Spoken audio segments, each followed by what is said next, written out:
नमस्कार, good morning. मैं हूं मीनू शर्मा, लेकर हाजिर हूं आपका पसंदीदा personal finance bulletin money morning, जहां मिलती है आपको आपकी जेब और जिंदगी से जुड़ी हर छोटी बड़ी खबर। तो विस्तार से आपको बताएंगे और शुरू करते हैं फटाफट से इस बुलेटिन को। खबरों का सिलसिला करते हैं शुरू। वाहनों में उपयोग होने वाला हरित ईंधन सीएनजी के दाम बढ़ने की संभावना है। सरकार ने शहरी गैस डिस्ट्रीब्यूटर्स को सस्ती घरेलू नेचुरल गैस के आवंटन में भारी कटौती की है। इस वजह से गैस कंपनियों को अब गैस का आयात करना होगा। इससे उनकी खरीद लागत बढ़ने की आशंका है। लागत बढ़ने की वजह से कंपनियां सीएनजी की कीमतों में बढ़ोतरी कर सकती हैं। सरकार शहरों में गैस डिस्ट्रीब्यूटर्स को घरेलू स्तर पर उत्पादित सस्ती एपीएम गैस देती है। एपीएम गैस का इस्तेमाल सीएनजी और उर्वरक बनाने में होता है। अभी एपीएम गैस की कीमत $6.5 प्रति यूनिट है, जबकि गहरे समुद्री गैस की कीमत $9.96 प्रति यूनिट है। एनपीएस निवेशक अब अलग अलग एसेट क्लास के लिए अधिकतम 3 पेंशन फंड मैनेजर का चुनाव कर सकेंगे। पीएफआरडीए ने एक सर्कुलर जारी कर कहा है कि नेशनल पेंशन सिस्टम के सदस्य अलग अलग एसेट क्लास के लिए अलग अलग पेंशन फंड मैनेजर का चुनाव कर सकेंगे। नए सर्कुलर के मुताबिक एनपीएस सब्सक्राइबर्स अलग अलग एसेट क्लास के लिए अधिकतम 3 पेंशन फंड मैनेजर का चुनाव कर सकते हैं। एनपीएस में व्यक्ति को इक्विटी, सरकारी बॉन्ड, कॉर्पोरेट बॉन्ड और ऑल्टरनेट एसेट क्लास में निवेश करने की अनुमति होती है।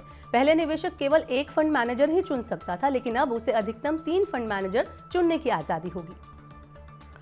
और अब खबर ब्याज दरों में कटौती का इंतजार करने वालों के लिए है। अगले हफ्ते होने वाली मौद्रिक नीति समिति की बैठक में आरबीआई ब्याज दरों को स्थिर रखने का विकल्प चुन सकता है।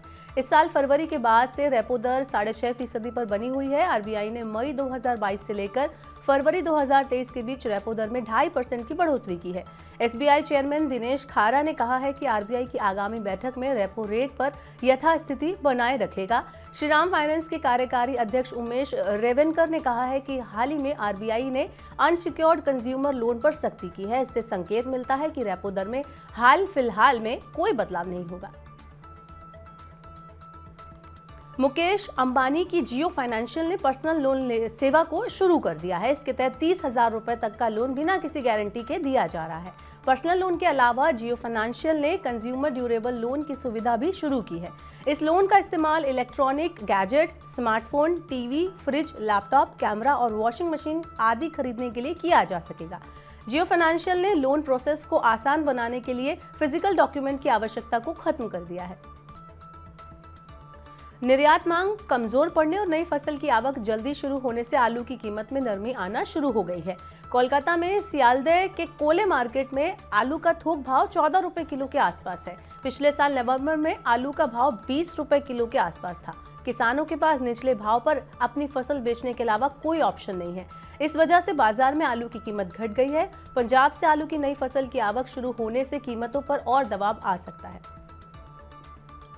दिल्ली सरकार ने दिल्ली मोटर वाहन एग्रीगेटर और डिलीवरी सेवा प्रदाता योजना को नोटिफाई कर दिया है। इससे अब दिल्ली में सिर्फ इलेक्ट्रिक बाइक टैक्सी को चलने का जो रास्ता है वो साफ कर दिया गया है। परिवहन मंत्री कैलाश गहलोत ने बताया कि 2030 तक इलेक्ट्रिक परिवहन को अपनाने का लक्ष्य रखा गया है।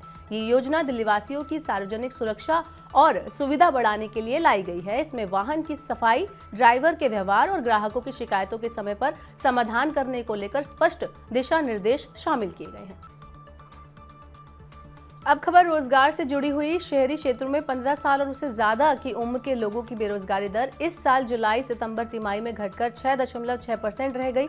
एक साल पहले ये 7.2% थी। एनएसओ के मुताबिक श्रम बल में बेरोजगार लोगों के प्रतिशत को बेरोजगारी दर कहते हैं। श्रम बल में काम करने वालों के साथ काम की तलाश करने वाले भी शामिल हैं। पिछले वित्त वर्ष की जनवरी मार्च तिमाही में बेरोजगारी दर 6.8% थी, जबकि अप्रैल जून तिमाही में घटकर 6.6% हो गई। डीप फेक के बढ़ते खतरे को कम करने के लिए गूगल ने अपने नियमों को कड़ा बनाने की घोषणा की है। गूगल ने कहा है कि यूट्यूब पर कंटेंट पोस्ट करने वालों को किसी भी बनावटी या आर्टिफिशियल कंटेंट के बारे में खुलासा करना अनिवार्य होगा। गूगल अपनी गोपनीयता अनुरोध प्रक्रिया के तहत यूट्यूब पर एआई से बनी आर्टिफिशियल सामग्री को हटाएगा। वीडियो में किसी व्यक्ति के चेहरे या शरीर को डिजिटल रूप से बदलने को डीप फेक कहते हैं। मशीन लर्निंग और एआई से बने ये वीडियो किसी को भी आसानी से धोखा दे सकते हैं। अब खबर नौकरी के लिए तैयारी करने वालों के लिए है। वेब3 से भारत में ऊंचे वेतन वाली 20 लाख नौकरियां पैदा होंगी। प्राइमस पार्टनर्स की एक रिपोर्ट के मुताबिक ब्लॉकचेन टेक्नोलॉजी पर आधारित इंटरनेट की नई पीढ़ी वेब3 से अगले 10 सालों में 20 लाख नौकरियां पैदा होंगी। भारत में वेब3 सेक्टर में 900 से ज्यादा कंपनियां हैं। इससे वैश्विक स्तर पर डेवलपर्स के तीसरे सबसे बड़े प्रतिभा पूल के रूप में भारत की स्थिति मजबूत बन गई है। मजबूत मांग की दम पर 7 प्रमुख शहरों में इस साल 40 करोड़ रुपए से ज्यादा कीमत वाले अल्ट्रा लग्जरी घरों की बिक्री करीब 4 गुना बढ़कर 4063 करोड़ रुपए रही। रियल एस्टेट सलाहकार एनरॉक के अनुसार दिल्ली, एनसीआर, मुंबई, एमएमआर, चेन्नई, कोलकाता, बेंगलुरु, हैदराबाद और पुणे में इस साल अभी तक 4063 करोड़ रुपए के 58 अल्ट्रा लग्जरी घरों की बिक्री हुई है। इससे पहले 2022 में 1170 करोड़ रुपए मूल्य के 13 घर बिके थे। हाई नेट वर्थ इंडिविजुअल्स और अल्ट्रा HNI निवेश व्यक्तिगत इस्तेमाल या दोनों के लिए ऐसे मकान खरीद रहे हैं। बेमौसम बारिश से परेशान किसानों के लिए राहत भरी खबर है। महाराष्ट्र सरकार ने पिछले कुछ दिनों में हुई बेमौसम बारिश से बर्बाद हुई फसल से परेशान किसानों की मदद करने की घोषणा की है। मुख्यमंत्री एकनाथ शिंदे ने 3 हेक्टेयर तक के लिए वित्तीय सहायता देने की बात कही है। सहायता की राशि का ऐलान सर्वेक्षण पूरा होने के बाद किया जाएगा। तो आज के मनी मॉर्निंग के बुलेटिन में बस इतना ही। अपने काम की जरूरी खबरें देखने और समझने के लिए सब्सक्राइब करें हमारे यूट्यूब चैनल को। वहीं पर्सनल फाइनेंस से जुड़ी खबरों को आप पढ़ना चाहते हैं, समझना चाहते हैं तो हमारी वेबसाइट www.money9.com पर आप विजिट करें और यहाँ पर आप 7 भाषाओं में पढ़ सकते हैं, समझ सकते हैं पर्सनल फाइनेंस से जुड़ी तमाम खबरें।